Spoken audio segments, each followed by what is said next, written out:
ایک مرتبہ کا ذکر ہے، انگلینڈ کا بادشاہ جان بہت ظالم اور خود پسند تھا۔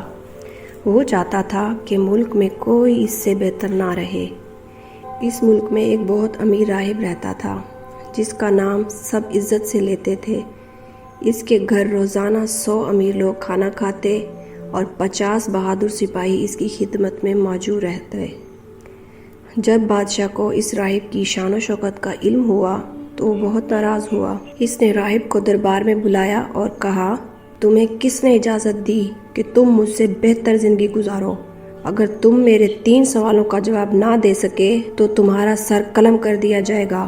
راہب گھبرا کر، اے بادشاہ مجھے 2 ہفتے کی مہلت دیجیے، میں پوری کوشش کروں گا۔ راہب اداس ہو کر چلا گیا۔ وہ آکسفورڈ اور کیمبرج کی یونیورسٹیوں میں گیا مگر کوئی بھی عالم بادشاہ کے سوالوں کا جواب نہ دے سکا۔ جب وہ مایوس ہو کر واپس اپنے گاؤں آ رہا تھا تو راستے میں اب اس کا چرواہا ملا۔ چرواہا مسکراتے ہوئے، اے میرے آقا کیوں فکر مند ہیں؟ راہب نے اس سے سب کچھ بتا دیا۔ چرواہا پیار سے، کیا آپ نے سنا نہیں، کبھی کبھی ایک عام آدمی بھی عقل مند کو سکھا سکتا ہے۔ مجھے اجازت دیں، میں آپ کی جگہ بادشاہ کے سامنے جاؤں گا۔ راہب حیران ہو کر، تم؟ مگر اگر تم جواب نہ دے سکے تو؟ چرواہا، اگر کچھ نہ ہوا تو میں کم از کم آپ کی جگہ مر جاؤں گا۔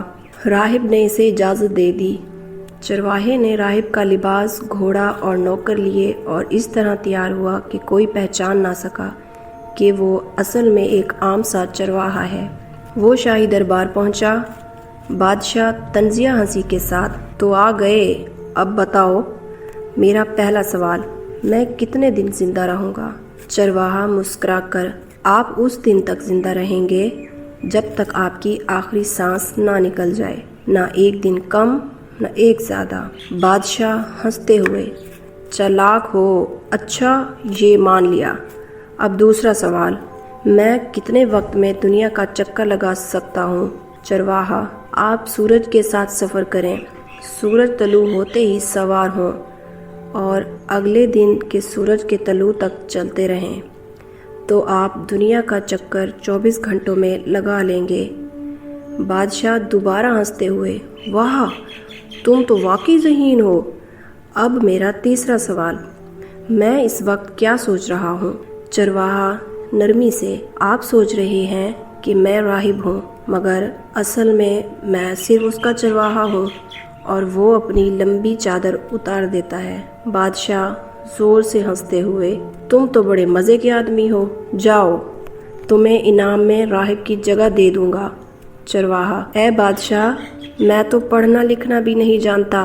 بادشاہ مسکرا کر، تو پھر سنو، میں تمہیں زندگی بھر کے لیے ہر ہفتے 4 چاندی کے سکے دوں گا اور تم جا کر اپنے آقا کو بتاؤ کہ بادشاہ نے اسے معاف کر دیا ہے اور اس کی جان بچ گئی ہے تمہاری عقل مندی کی وجہ سے۔